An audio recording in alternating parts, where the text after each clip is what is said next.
Pasteur Yahya Karamoko, révérend pasteur Aaron Élisée, révérend pasteur Kofi Basile, les missionnaires d'Afrique, responsables Père Jean-Claude, les sœurs Xavier, mesdames et messieurs, chers invités, assalamu alaikum wa rahmatullahi wa barakatuh. C'est avec un immense honneur et un profond respect que je vous souhaite la bienvenue à ce dîner placé sous le thème « Le citoyen musulman face aux défis électoraux ». Dans une époque où la voix de chaque citoyen est une responsabilité, où chaque choix façonne l'avenir de nos sociétés, il est essentiel de s'interroger sur notre rôle en tant que musulmans et citoyens. Comment conjuguer nos valeurs spirituelles avec nos devoirs civiques? Comment faire, n'est-ce pas, des choix éclairés et responsables face aux enjeux de nos nations? Ce soir, au-delà du repas que nous partageons, c'est une réflexion commune qui nous rassemble, une occasion précieuse d'écouter, d'échanger et de comprendre, n'est-ce pas? En tant que citoyens musulmans, nous pouvons être des acteurs du bien, du progrès, de la justice dans nos sociétés. Je vous invite donc à profiter pleinement de cette soirée, à prêter une oreille attentive aux interventions à venir et surtout à nourrir ce dialogue essentiel pour un avenir meilleur. Encore une fois, bienvenue à toutes et à tous. Alors, mesdames et messieurs, chers imams, chers éminents savants, chers respectables mamans et chères sœurs, chers frères, permettez-moi d'abord de renouveler mes salutations encore et de vous souhaiter encore une fois la bienvenue à cette 5e édition des Assises du Triomphe du Savoir. Et nous remercions le professeur Yahya Karamoko, vice-président de l'Université Nangui à Brogua, pour la clarté et la profondeur surtout de son exposé. Maintenant, nous allons ouvrir le débat, si vous me permettez, Inch'Allah. Ok, merci le frère Kaba Moriba. Auzu billahi samil alim minash shaitanir rajim bismillahir rahmanir rahim alihamdu lillahi rabbil alamin. Allahumma salli ala sayidina Muhammadil fatih lima ulik wal katini ma sabaka nasir hakil bil haq wala hali ila siratal mustaqim wa hali akakadri wa yazim. Éminents guides et dignitaires religieux, honorables autorités de toutes les instances, distingués invités, chers frères et sœurs dans la foi, mesdames et messieurs, tout protocole respecté, le comité scientifique par ma voix vous adresse Assalamu alaikum wa rahmatullahi wa barakatuh.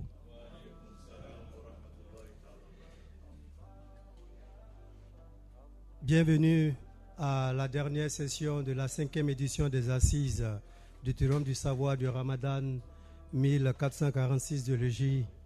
L'honneur m'est choix de vous faire la synthèse avant le débat des conférences qui ont pu se dérouler au cours de ces assises.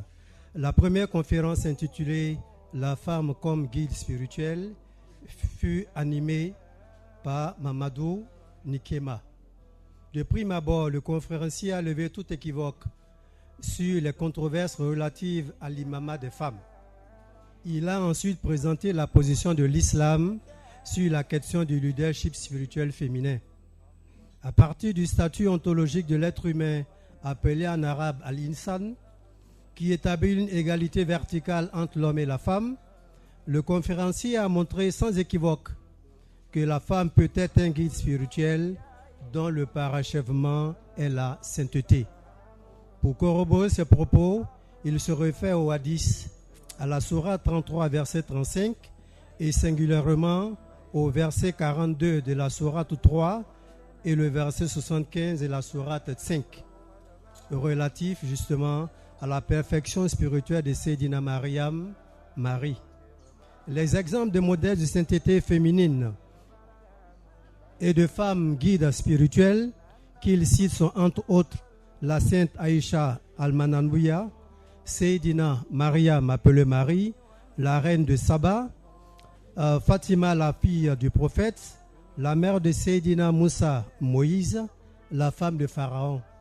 Je cite également les 250 femmes soufis citées dans l'ouvrage intitulé « Description de l'élite spirituelle du savant Ambalit », les hagiographies de 10 000 femmes qui se sont illustrées dans les sciences islamiques du professeur Mohamed Akram Nadoui. Nous citons enfin Rabia al-Madawiya, le diadème des hommes de Dieu, Sokna Magma Diop et Sedina Mariam Niass, la fille de Cheikh Ibrahim Niass. Au terme de ces propos, tout en rappelant que la femme peut accéder à certaines dimensions spirituelles au même titre que l'homme, le conférencier s'est interrogé si, je cite, « Avec le renouveau spirituel qu'elles incarnent, les femmes ne seraient-elles pas l'avenir de la spiritualité ?» Fin de citation. La jeunesse et la musique en islam, une réflexion théologique et sociale. Tel est l'intitulé de la conférence animée par Kadi Koulibaly. Dans son adresse, la conférencière a indiqué à l'entame de ses propos les positions nuancées des 4 grandes écoles juridiques islamiques sur le coût de la musique. Si pour les unes elle est tolérée à condition qu'elle ne détourne pas des obligations religieuses, mais favorise au contraire l'élévation spirituelle et éloigne des comportements immoraux, pour les autres, elle est proscrite parce qu'elle est considérée comme une distraction nuisible au rappel de Dieu. Ces positions tranchées proviennent de l'interprétation des versets 6 de la sourate 31 et le verset 64 de la sourate 17. La conférencière a ensuite présenté la place de la musique dans la vie du musulman, son impact sur sa foi et les valeurs islamiques. Sur ces points, elle a exhorté la jeunesse musulmane à discerner dans le flot de musique les influences musicales conformes aux principes islamiques, notamment celles qui élèvent l'âme vers Dieu et renforcent la piété.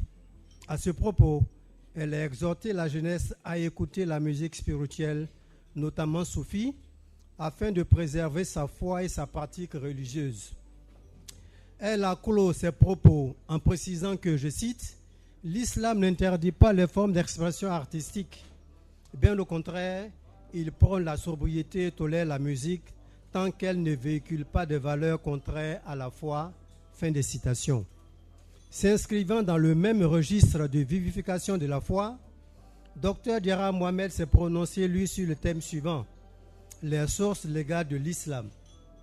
Il a montré que l'islam, la religion de la soumission exclusive à la volonté de Dieu, tire ses fondements de 4 sources, dont 2 fondamentales et essentielles. Il s'agit du Saint-Coran, le livre de la législation musulmane, qui met par écrit l'ensemble des révélations reçues par le prophète Mohammed, paix et salut sur lui, durant sa vie, et définit par la même occasion les recommandations ainsi que les interdits. Et il y a ensuite la Sunna, ou la tradition prophétique, à laquelle se réfère la majorité des musulmans pour l'établissement des règles juridiques permettant de codifier la foi et la pratique musulmane. La Sunna est un recueil de paroles, des faits et gestes attribués justement au prophète Mohammed, paix et salut sur lui. Elle complète et explicite les enseignements du Coran. Les 2 autres sources qui sont additionnelles étant le consensus, c'est-à-dire l'accord des savants musulmans sur une question juridique, et l'analogie qui est le raisonnement syllogistique basé sur des principes existants pour trancher des cas non explicitement abordés dans les premières sources. Le conférencier a achevé ses propos en indiquant que, je cite, « La charia, la loi islamique, ne se limite pas qu'aux lois. Elle inculque également des valeurs éthiques et spirituelles, promeut des actes d'adoration, la bienveillance envers autrui et contribue à la purification de l'âme. » Fin de citation. Le conférencier du jour, professeur Yaya Karamoko, a décrit l'attitude que les citoyens musulmans doivent avoir en période électorale. À partir du verset 2 de la sourate 5 qui recommande l'entraide dans l'accomplissement des bonnes œuvres et de la piété, le conférencier affirme que tout citoyen musulman a le devoir de, je le cite, contribuer à l'édification de sa société en rejetant toute forme de corruption ou d'injustice. Fin de citation. Les élections lui offrent cette opportunité de faire œuvre utile en accomplissant son devoir civique par le choix de dirigeants intègres et compétents.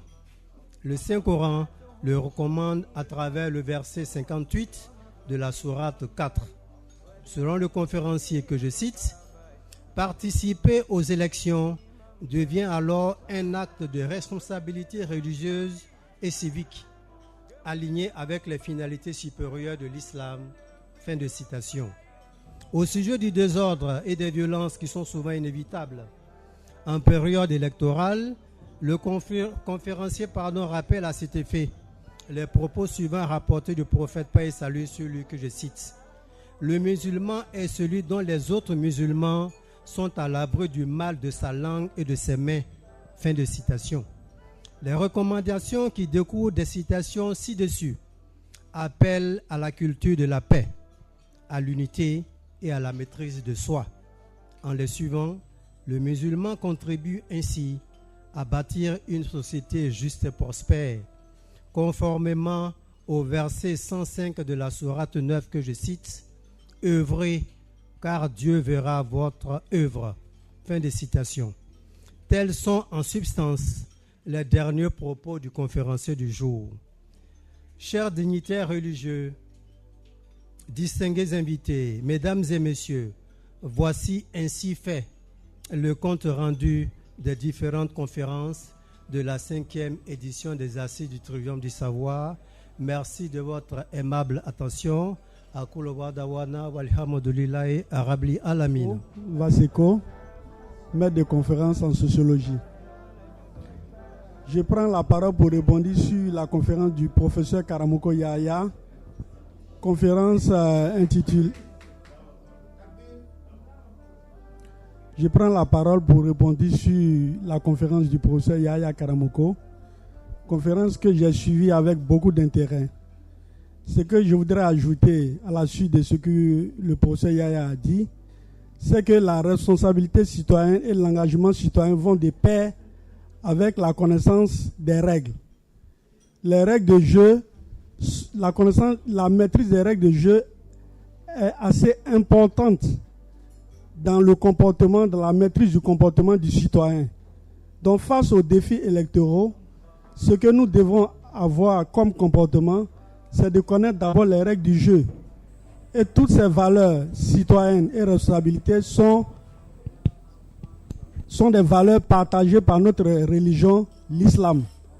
Donc ce que nous devrons faire face aux défis électoraux, c'est de nous rapprocher de nos règles islamiques, la tradition du prophète, paix, salut sur son nom, afin que nous puissions être des exemples de notre propre société.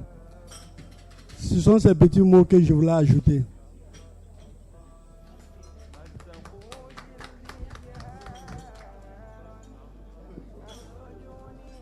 Merci pour votre contribution. Seydi, je crois qu'on va faire le deuxième thème. Sur ce thème, d'accord. D'accord. Honorable Sidi Kone, Inch'Allah.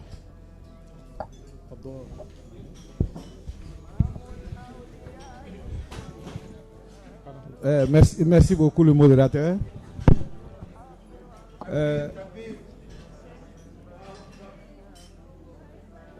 Nous disons merci au conférencier, le professeur Karamoko. Vraiment, quand je l'ai suivi pendant ces 30 minutes, donc je me suis rendu compte d'une très grande valeur encore de l'islam. Et je suis arrivé à la conclusion que l'islam est un parti démocratique.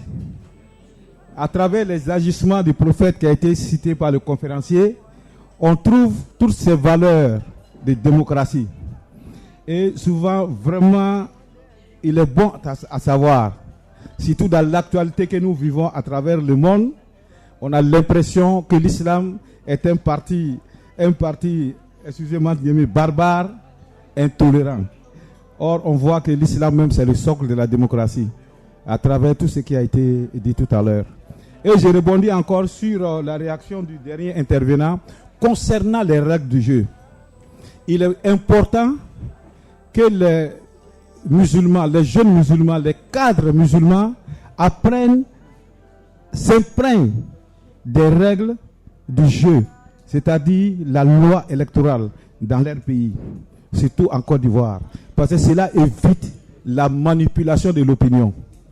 Parce que quand on ne connaît pas les règles du jeu et qu'on écoute les politiciens, parce que souvent quand le politicien n'a pas raison, il manipule l'opinion pour pouvoir amener de force la raison de son côté. Donc il est très très très important pour cela. Donc nous allons partir aux élections en Côte d'Ivoire ici en 2025. D'autres pensent qu'il y a des actions arbitraires. Or, pour ce processus électoral, aucune action arbitraire n'apparaît. Si on connaît les lois électorales de la Côte d'Ivoire. Ce que les gens confondent souvent, il est important de le souligner.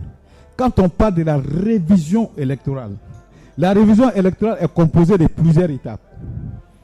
La première étape, c'est l'enrôlement. La deuxième étape, c'est l'affichage du listing provisoire. La troisième étape, c'est le contentieux. Et quatrième étape, c'est la liste définitive.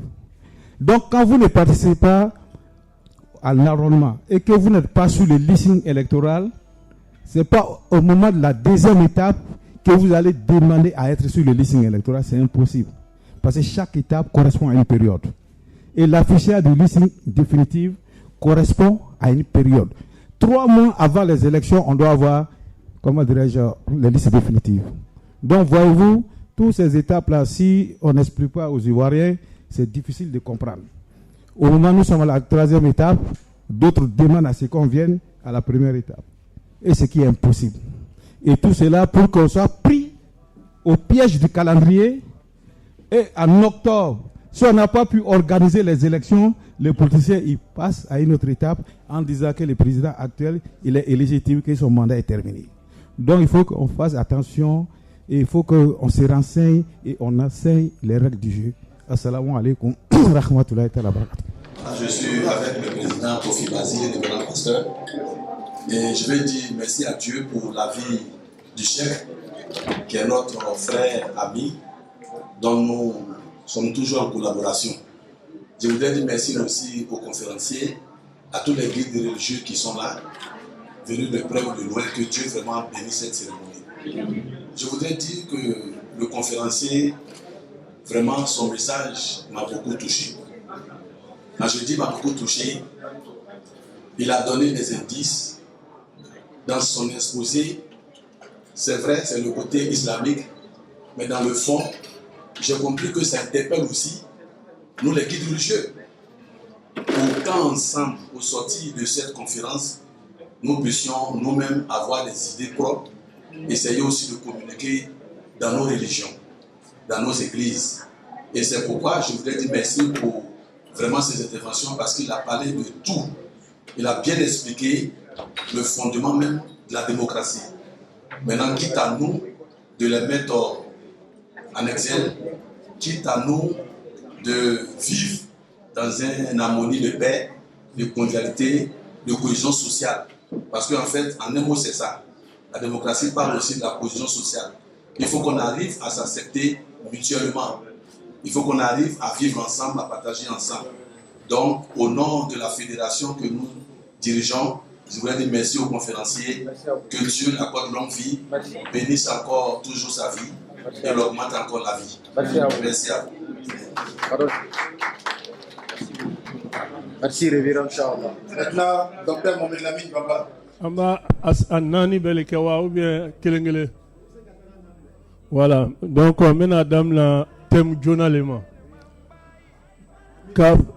Ouais, maintenant ça va bedou à kono. Kafoko Moussa ke guidi parce que nanga guidi fait ole na kala nyefe mo le bekako. Mo minuto fola conférence kono olu be ou yere ka dina fengele nyemole mais ka ke komi Cheikh be chomina nié ani atbawu b'a la a bɛ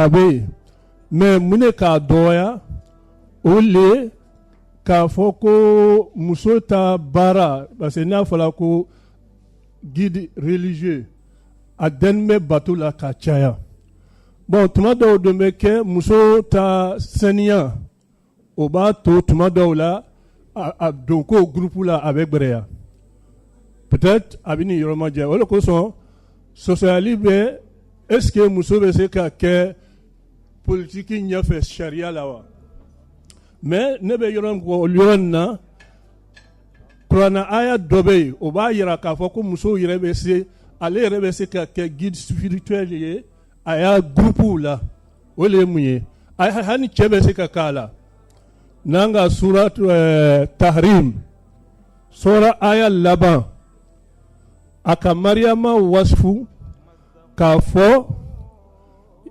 yani dinamo ba le tun bɛ ani aladarila ba le tun bɛ mais kuran aya laban na ko wa kanati pourquoi a m'a fɔ ko wa minal kanitat c'est-à-dire a kɛla dina aladarilaw a kɛla olu la komi cɛ hali a bila olu ɲɛfɛ donc o b'a yira k'a fɔ ko muso bɛ kɛra ye mais a kɛ ko ka gbɛrɛ le an bɛna ni waati tun bɛ komi a ka miniti kelen di ma a la n bɛna exemple fɔ a ɲɛna o n'a ka muso dɔw bɛ yen olu ye hadisa ɲɛmɔgɔba le ye mɔgɔ cɛman ka lɔnni ɲini o fɛ donc o bɛ yen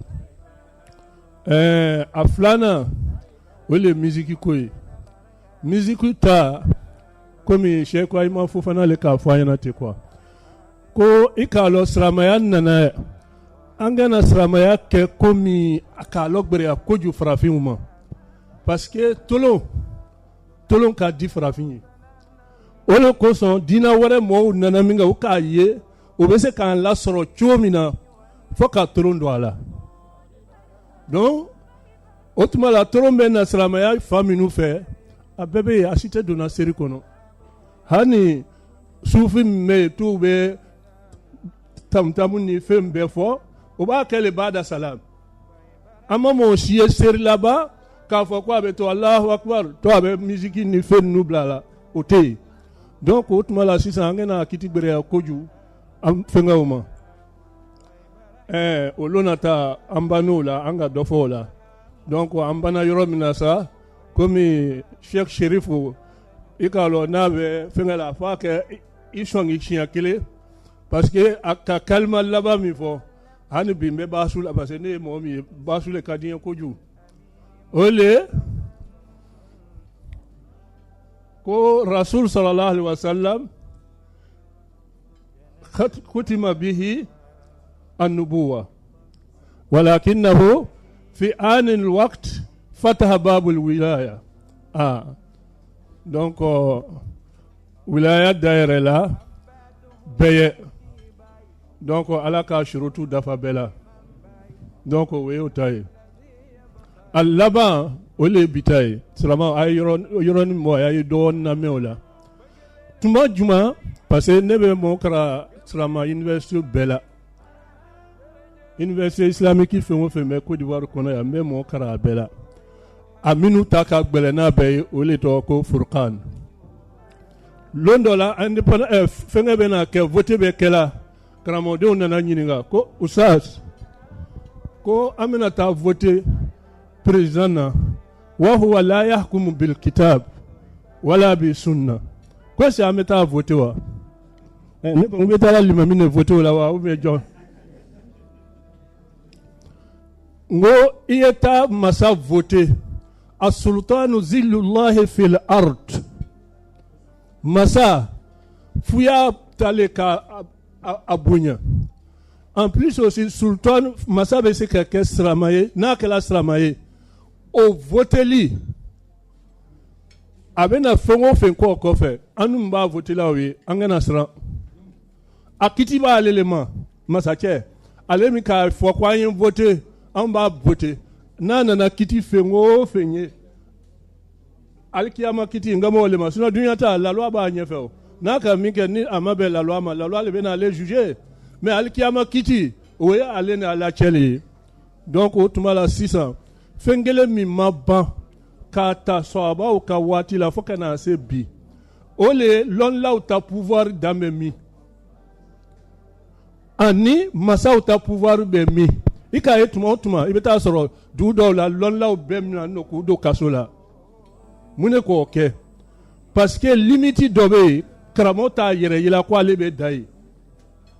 Kasoro Qur'ana ko di wati Allah wati rasula wa madha wa ulul amri minkum jone oye tafsir ti ut kodi tafsir tu doko as-sultan adauko ko al ulama والذي اختاره ابن تيمية العلماء والسلطان العلماء يكونوا مستشارين للسلطان دوكو فلا بيبي دو كونو ويرولا نعم الأولياء هم يعني مستشارون للسلطان الولاة كل الأولياء كلهم علماء ها أيوة العاملون بسنة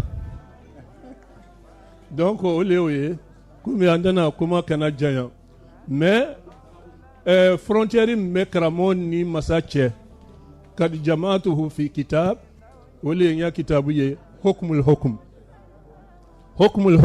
nga dodi mano ataitok hawilu an takra parce que dane be beta lon lawla no more respecté masache ba amna kabla kasola shukran wa salamu alaykum.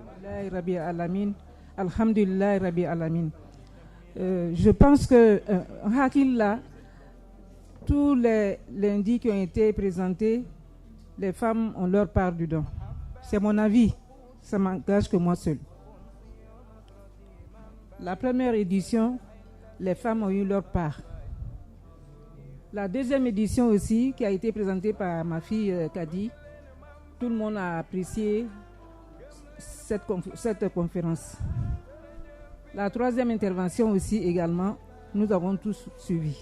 Aujourd'hui, c'est la même chose. Les débats ont été faits de part et d'autre. Et je pense que chacun a pu retirer de quelque chose là-dedans. Nous avons eu des enseignements clairs et nets. Si nous voulons suivre ça, je crois que les choses iront mieux. Par rapport aux élections qui viendront bientôt, je pense que ça a été un conseil pour tout le monde, pas pour les femmes, les mamans seulement, pour tout le monde. Et ça va nous permettre aussi d'informer nos enfants qui sont à la maison, d'informer nos voisines, et tout le monde est concerné. Et je pense que c'est bienvenu aussi. Ce thème-là est bienvenu. C'est le moment indiqué même qui a été fait. Donc moi je remercie, alhamdulillah toujours, je remercie Cheikh Omar Chérif qui a eu l'initiative de nous donner tous ces sujets. Je le remercie infiniment. Je remercie toute l'équipe au nom de toutes les femmes de Nasr in Côte d'Ivoire. Je remercie les organisateurs. Et puis qui encore d'autre? La radio Al-Faïda, que je remercie sans cesse. Je remercie également ma fille Nafisa. Nafisa a beaucoup œuvré, elle a beaucoup fait. Madame Koulibaly Haïdara, oui, Haïdara, je la remercie infiniment. Je remercie toute l'équipe, je remercie tout le monde, tous ceux qui sont venus nous assister, de près, de loin. Que Dieu vous bénisse tous. Merci beaucoup. Remercier tous ceux qui nous ont invités, qui nous associent chaque fois à ces grandes cérémonies, à ces temps importants. Je voudrais reprendre quelques points que j'ai particulièrement appréciés dans le discours de ce soir, dans l'enseignement de ce soir. Je retiens comme un mot qui a commencé au début et qui m'habite, la tolérance. La tolérance. Dans notre monde si nous avions de la tolérance, il n'y aurait pas tous ces conflits. Et cette tolérance, elle demande l'acceptation des différences, l'acceptation des religions, l'acceptation des nationalités, des ethnies. Et je pense que dans ce temps fort des élections qui vont arriver, cette tolérance, cette acceptation de toutes les ethnies devrait être importante. Je souligne aussi la justice, la vérité. Quelque chose qui m'a beaucoup touchée et que j'ai découverte vraiment, c'est l'humilité du prophète qui a accepté de renoncer à la formule sacrée obligatoire pour le contrat avec les gens de la Mecque. Et vraiment, ça m'a beaucoup touchée. Il a su s'effacer pour le bien commun, pour le bien de tous, pour le bien de la nation. Là aussi, je reçois ça comme un enseignement pour tous.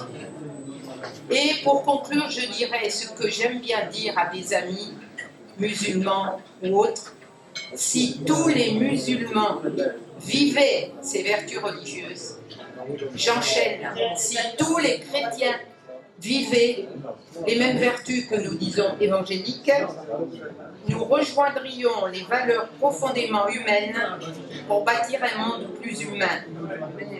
Et la base de la démocratie, c'est bien le respect des autres, le respect des principes. Je vous remercie beaucoup. Merci. J'aimerais choisir le thème où on peut danser, on ne peut pas danser. C'est la musique surtout.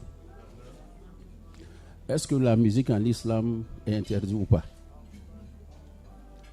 Est-ce qu'il y a un moment d'écouter la musique ou bien c'est tout le temps?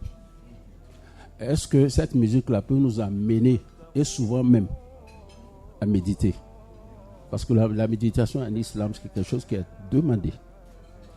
C'est vrai, si la musique peut te pousser à poser des actes que Dieu n'aime pas, si la musique peut te faire méditer, je prends un petit exemple.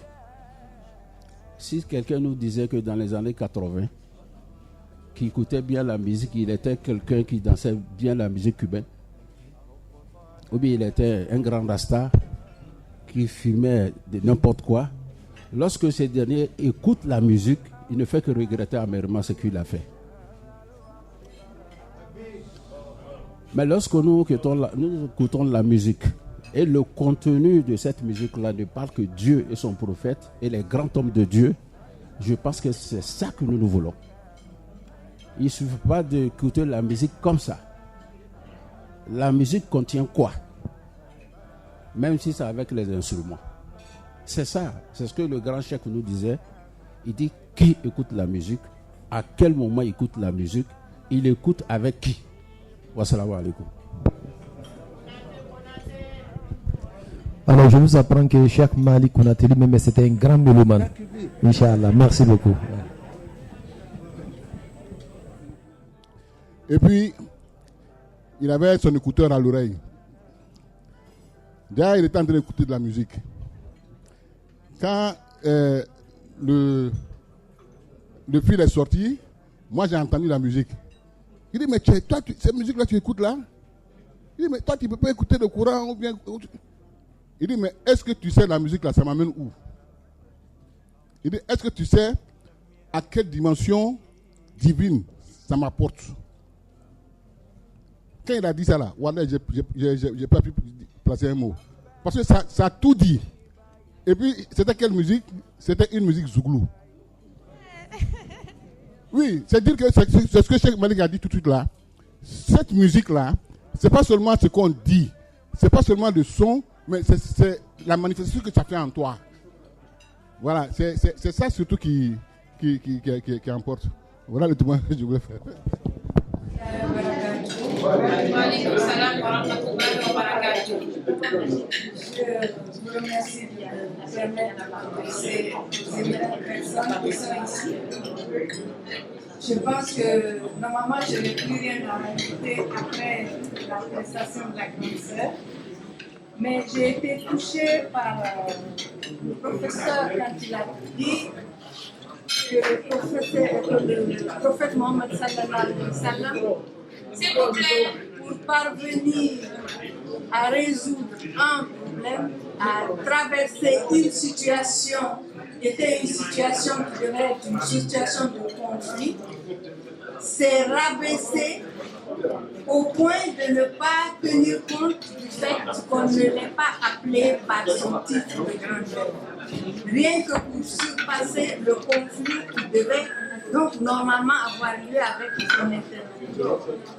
Cela signifie tout simplement que nous, en tant qu'humains, nous devons copier le prophète Mohammed sallallahu alayhi wa sallam par le fait qu'il est humble, il est l'un des plus humbles des humbles. Donc, nous aussi, je pense qu'en cas de conflit devant les gens, devant les vis-à-vis, c'est d'être encore plus humble, c'est-à-dire ne pas prendre les problèmes au premier degré, donc se rabaisser pour que la situation ne soit plus conflictuelle, mais au contraire une situation qui va se résoudre. Ça, c'est le premier point dont je voulais parler. Je n'ai pas très bien saisi tout à l'heure ce que l'éminent professeur a démontré par rapport à la femme.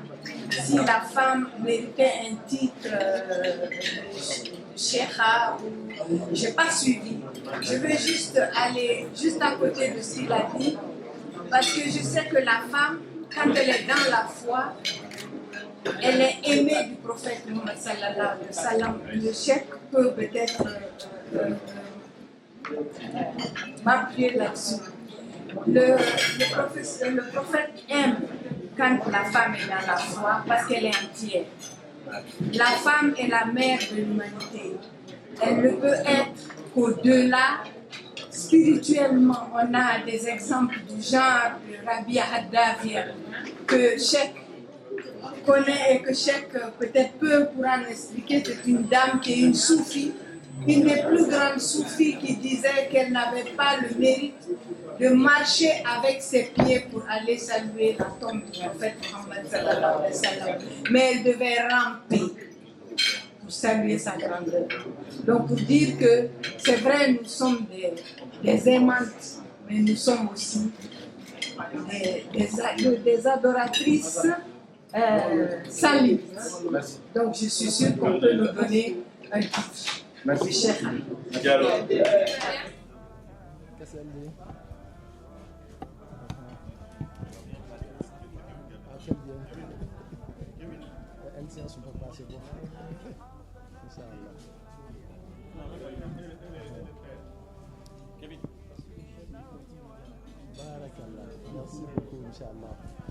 Alors, au nom de Nasrul Côte d'Ivoire, au nom de la Faydatou Tijaniya, au nom de tous les savants et sachants musulmans, au nom des assises du triomphe du savoir de Nasrul Ilm, j'aimerais donner ce diplôme à notre frère El Haj, professeur Karamoko, pour ce grand soutien qu'il nous apporte aujourd'hui à travers cette belle conférence Al-Qayyima Al-Mati'a Al-Muqaddasa. On prie Allah subhanahu wa ta'ala qu'il le garde longtemps en vie et que davantage il continue de nous édifier, Inch'Allah.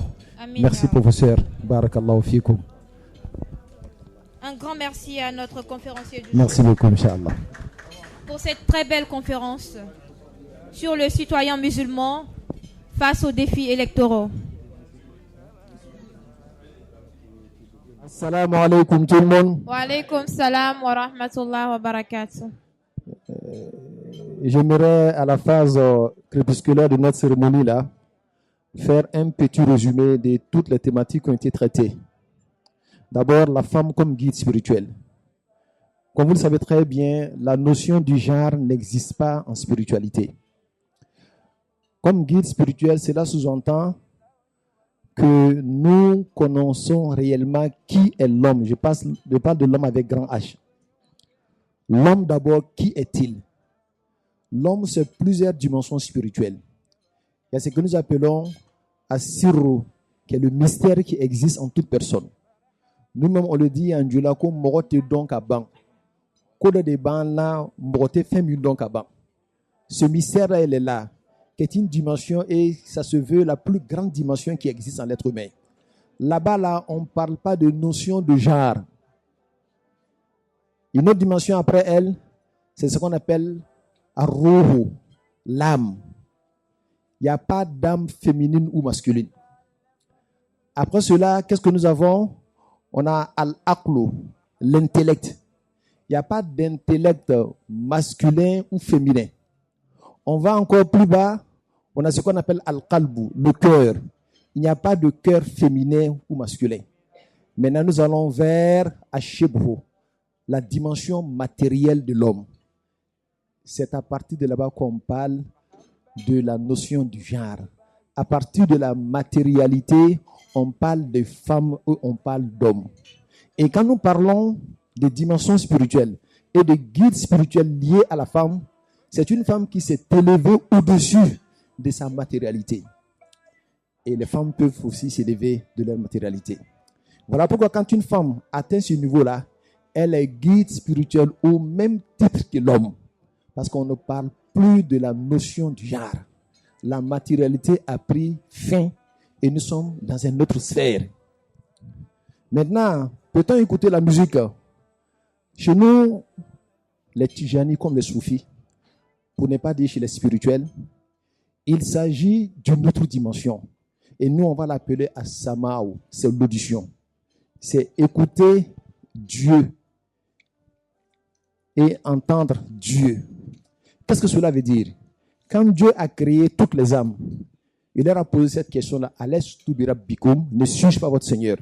D'après l'imam Al-Ghazali, en ce moment-là, la matérialité n'existait point.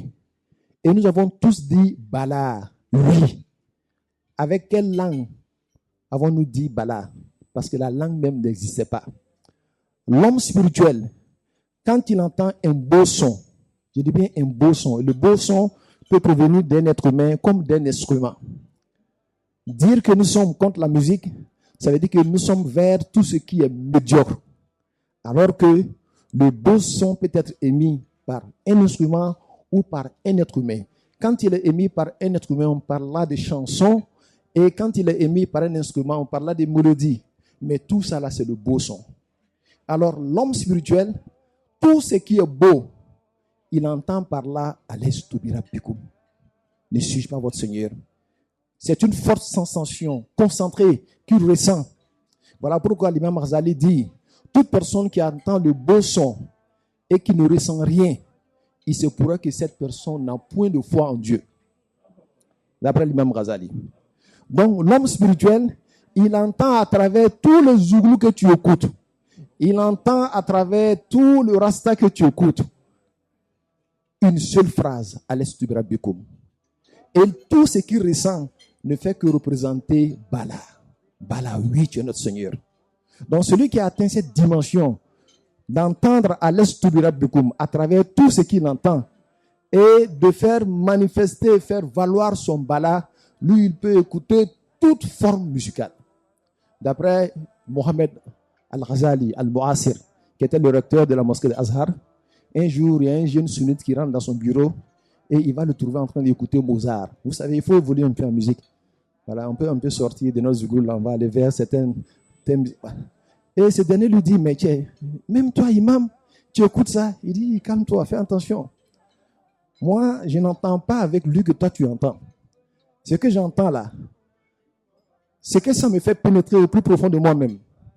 Même si j'écoute la soi-disant musique islamique, là, je ne peux pas atteindre la même dimension spirituelle. Parce que lui, ce n'est plus la forme qui l'intéresse, c'est l'esprit derrière tout ça là. Alors donc, ainsi, on va comprendre un peu le sens même d'écouter la musique et de ressentir quand on écoute la musique quelque chose. Alors, quant à la troisième thématique, qui est, j'allais dire, les sources légales de l'islam. Vous savez, les sources, en réalité, ce sont les deux sources essentielles et les sources additionnelles. Mais la source légale qui est l'islam, qui est le Coran en réalité, a plusieurs dimensions. Souvent, quand on en passe certaines dimensions, on prend à partir de l'aspect apparent de la chose. Pendant que le prophète Mohammed sallallahu alayhi wa sallam avait l'habitude de dire que inna li kulli aya zahran wa batnan ila sab'ati abtunin ila sab'ina abtun Il dit chaque verset, des versets de ce Coran-là, a un sens apparent, a un autre sens caché, jusqu'à 7 sens cachés, jusqu'à 70 sens cachés. Et tous ces sens constituent des sources. Mais là, seuls ceux qui ont été purifiés par Allah peuvent toucher la profondeur de ces sens-là. Et ça, c'est important pour nous. Toi, tu peux voir un aspect apparent qui constitue ta source. Quelqu'un d'autre peut voir un autre aspect plus fort et plus profond que toi, tu n'as pas vu. Et souvent, ça crée des divergences. Que Dieu nous en préserve. Et finalement, quant à la politique, nous prions pour la Côte d'Ivoire. Parce qu'à tout temps, quand la période électorale arrive, tout le monde tombe dans une forme d'angoisse. On a peur, on a peur, on a peur. Mais en même temps, c'est le moment de faire un retour vers Allah subhanahu wa ta'ala. Et savoir que la paix est détenue par les mains de Dieu. Mais ces mains-là s'adressent à nous avec un enseignement que notre professeur Elhaj Bakaroko aujourd'hui nous a distillé. Et Karamoko, excuse-moi, est-ce que le Bakayoko et Karamoko ils sont un peu ensemble? Bon, vous êtes ensemble, Inch'Allah. Elhaj Bakayoko, c'est ça? Inch'Allah. Alors donc, Elhaj Karamoko aujourd'hui nous a fait comprendre et faire ressortir les valeurs du prophète Mohammed sallallahu alayhi wa sallam. Ce prophète-là, qui avait toutes les dimensions et toutes les valeurs réunies en lui. Docteur Bamba tout à l'heure a dit que la fois dernière, je lui ai dit que celui-là qui a bouclé la prophétie, c'est lui-là même qui a ouvert la sainteté. Il est à la frontière entre la prophétie et la sainteté, qui veut dire qu'il est la synthèse de toutes les valeurs spirituelles. Et faisons de lui un modèle. Vous avez dans la personne du prophète Mohammed un modèle parfait. Suivez seulement le modèle mohammedien et vous allez faire cette traversée des déserts sans problème. Nous prions pour la Côte d'Ivoire. Que la Côte d'Ivoire demeure en paix et que l'amour règne dans le cœur des uns et des autres. Nous partageons le même espace. Notre père, Cheikh Ibrahim Menyes, radiyallahu ta'ala, nous disait, il dit, voyez-vous, il faut comprendre ce monde-là comme quelqu'un qui a un vaste champ qu'il faut cultiver. Musulmans, non-musulmans, Djoula, Bousmani, c'est des noms. Mais pour manger, il faut que tous nous nous mettons ensemble pour cultiver cette terre-là. Quand la famine rentre là, la famine s'en fout de la religion. Que tu sois musulman ou pas, la faim là s'en fout de ta religion. Quand nous ne sommes pas dans la sécurité là, ça touche tout le monde. Ça ne tient pas compte de la religion. Il dit donc, nous avons le devoir de cultiver cette terre-là ensemble. Et le soir, quand nous allons rentrer chez nous là, chacun est libre d'adorer son Dieu comme il veut, comme il entend. Que Dieu nous donne la bonne compréhension. Je remercie encore une autre fois. Je remercie encore une autre fois tous nos invités et tous les conférenciers depuis le premier jusqu'à aujourd'hui qui nous ont fait l'honneur de faire des recherches dignes de ce nom et de venir aussi prononcer les conférences. Et nous avons beaucoup appris. On vous dit merci et on souhaite longue vie aux assises du triomphe du savoir. Et nous prions Allah subhanahu wa ta'ala que ces assises-là apportent à l'édification de notre chère Côte d'Ivoire et notre cher islam ici en Côte d'Ivoire. Et que Dieu nous garde longtemps ensemble. Je fais un coucou au Père Blanc et aux Xavier. Et il y a qui encore? Quel groupe? Les missionnaires d'Afrique. Les missionnaires et nos frères pasteurs. Pasteur Amon, merci beaucoup, Inch'Allah. Merci. Alors donc, merci à tous les cheikhs. Merci à Cheikh Abdoumali Konaté. Et merci à tous ceux qui l'ont accompagné. Merci à mon aîné. Merci aux parrains du jour, Elhaj Sissé Savané et Sissé Moïse, Inch'Allah. On dirait que je me trompe beaucoup avec le Savané Sissé, Inch'Allah. Merci beaucoup. Merci à tous les responsables. Merci au patron de Vitible, par son représentant ici, Inch'Allah. Transmettez-lui nos civilités, Inch'Allah. Merci à René Jdeti de la Librairie de France. Merci à la radio Al-Faïda. Merci à tout le monde. Wa akhiru da'wana alhamdulillahi. Chaque amine insiste que j'ai oublié ma petite sœur. Ma petite sœur Nafisa, tous les beaux plats là, C'est grâce à elle que, Inch'Allah, nous sommes très contents. Adjama Nafisa Haidara, merci, et toi et ton équipe aussi, merci beaucoup.